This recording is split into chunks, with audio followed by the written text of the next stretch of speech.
Alors, je vous promets, je vais pas pleurer. Alors, la prévention. Ok, maintenant, si on peut entamer le sujet prévention. Oui. Comment se prémunir du Comment se cancer? prémunir? Alors, en fait, il y a d'abord un chiffre clé. Je vais pas vous inonder de chiffres, mais il y a un chiffre clé, qui est celui-ci.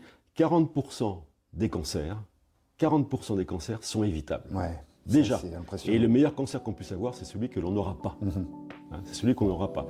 Alors, bien sûr, il faut respecter un certain nombre de règles d'hygiène. Il faut éviter les facteurs de risque qu'on connaît tous. Donc, il faut les principaux facteurs de risque du cancer, c'est le tabac, l'alcool, l'alimentation déséquilibrée, la sédentarité. Et donc, ce que vous allez faire, c'est extrêmement important pour, je dirais, tous les gens qui vont vous suivre, parce que c'est une façon de se prémunir contre l'apparition d'un certain nombre de cancers. Et puis, vous avez alors, plus à la marge, beaucoup plus à la marge, vous avez des facteurs dont on n'a pas forcément conscience. Ça va être le soleil, trop de soleil. Alors, c'est bien le soleil. C'est bien le soleil, ne serait-ce que pour finalement garder une bonne humeur, mais il ne faut pas trop en abuser, parce qu'autrement, c'est un risque d'apparition de cancer cutané. Ouais. Et puis vous avez des facteurs environnementaux, mais qui sont naturels. Remarquez, le soleil en est un, mais vous en avez un deuxième, c'est le radon. C'est des personnes qui vivent, par exemple, sur des terrains granitiques, comme en Bretagne, comme dans les Vosges, comme dans le Massif central, sans doute certains coins des Alpes et la Corse. Okay. Eh bien, vous avez un gaz radioactif qui se dégage de ces roches, qui est le radon. Et le radon peut être un pourvoyeur de cancer du poumon. C'est la deuxième cause de cancer du poumon après le tabac. Alors loin derrière, très loin derrière le tabac, mais c'est un facteur de risque. Donc, des personnes qui habitent dans des zones granitiques où il y a présence de radon, eh bien, il faut absolument qu'elles aèrent très régulièrement leur habitat pour éviter une concentration de ce gaz radioactif et pour éviter d'inspirer ce gaz qui est, encore une fois, un pourvoyeur de cancer. D'accord. Voilà, donc ça, ce sont des choses à connaître pour pouvoir se prémunir de ces facteurs de risque. Donc là, c'est ce qu'on appelle, nous, dans notre jargon, la prévention primaire, c'est-à-dire changer des habitudes de vie et adopter des bons réflexes pour pouvoir se prémunir contre l'apparition d'un certain nombre de cancers. Encore une fois, 40% des cancers sont évitables, ce n'est pas rien. Alors, à côté de ça, alors bien sûr, on essaye de faire le plus possible de l'information sur cette prévention primaire à travers des rencontres, à travers d'abord des rencontres avec des élèves, des étudiants, des salariés d'entreprise, à travers des conférences, etc., etc. Et puis il y a un deuxième volet qu'on appelle, nous, dans notre jargon, prévention secondaire.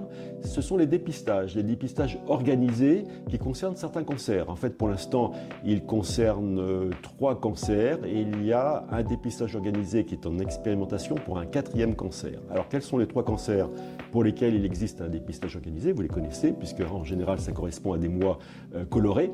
C'est le dépistage du cancer du sein. Oui, on connaît bien. C'est le dépistage du cancer colorectal. Mars bleu, mois de mars. Mars bleu, donc octobre rose, mars bleu. Et puis c'est le dépistage du cancer du col de l'utérus qui se passe en juin. Donc tout ça, ce sont des dépistages organisés, gratuits, puisque c'est pris en charge, puisque c'est pris en charge par l'assurance maladie. Malheureusement, les taux de participation du public à ces dépistages organisés est encore trop faible. D'accord. Et on devrait atteindre idéalement une barre de 65% d'adhésion. Pour le dépistage du cancer du sein, on va dire qu'on est autour de 45, un petit 50%, 45-50%. Mais pour le cancer colorectal, c'est encore pire. On plafonne à 35%, alors qu'idéalement, on devrait atteindre 65%. C'est les hommes. Alors c'est les hommes et les femmes, parce que le cancer colorectal n'est pas genré. Il touche à la fois. Ah non, non, je pensais à la prostate. Oui, oui, oui, il touche à la fois les deux genres, et malheureusement, c'est pas mieux chez les femmes que chez les hommes. Et donc, on essaye là encore de marteler le fait que lorsqu'on est dans la tranche d'âge concernée, c'était entre 50 et 74 ans, il faut absolument participer régulièrement à ces dépistages organisés, mais on a du mal à casser ce plafond de verre de 35% pour le cancer, par exemple, colorectal. Alors que le test est ultra simple à faire, qu'il ne demande pas de rendez-vous particulier chez un médecin ou un radiologue, mais là, il y a un facteur qu'il faut qu'on arrive à identifier pour emmener plus de population vers ces dépistages organisés. Parce que comme vous l'avez souligné, plus un cancer est pris tôt, plus il a de chances de guérison. Un cancer colorectal qui est pris précocement, c'est plus de 90% de chances de guérison. Bah oui. Donc voilà.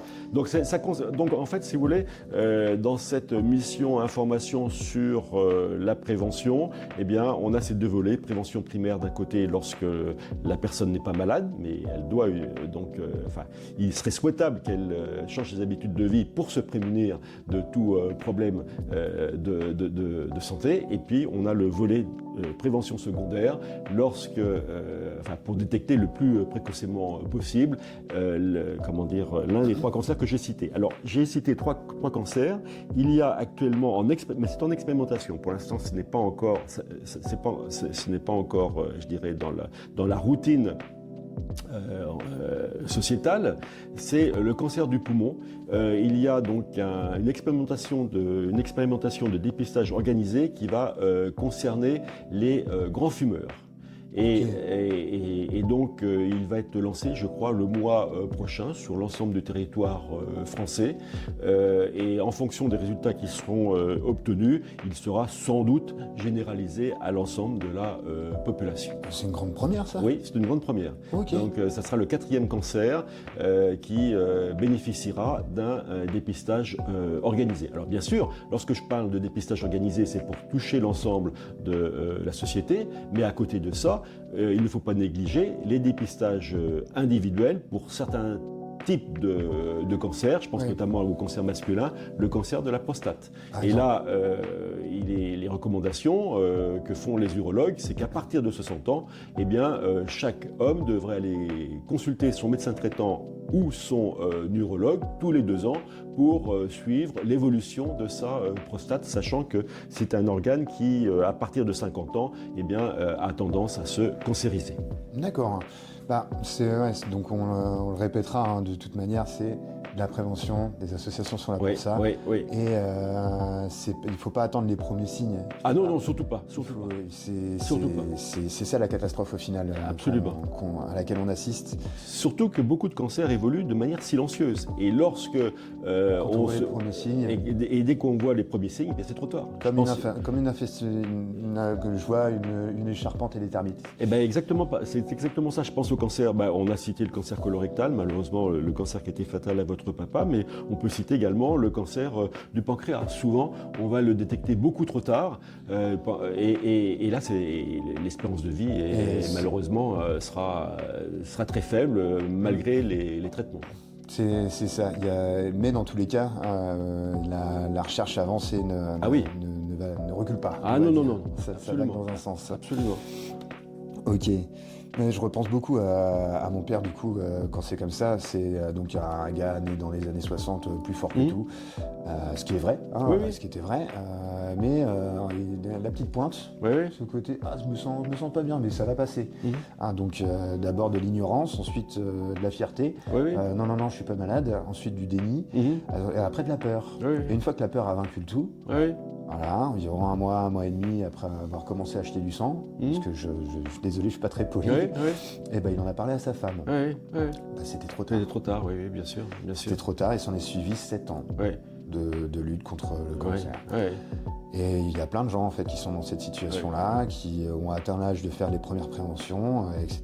et ne le font pas tout simplement parce que je suis plus fort, je m'en fous, il faut bien mourir de quelque chose. C'est un réflexe humain, personne ne veut se voir malade. Personne ne veut se voir malade. Et donc, bien sûr, c'est un frein au dépistage de tel ou tel cancer. Ouais. Mais du coup, si je peux leur dire à ceux-là que si un jour vous êtes malade, vous allez inquiéter toute votre famille. Et si vous mourrez de quelque chose que vous auriez pu éviter, il y a sans doute ça met en colère. Bien sûr. Ça met en colère, tout simplement. Bien sûr. Je souffle un peu. Et du coup,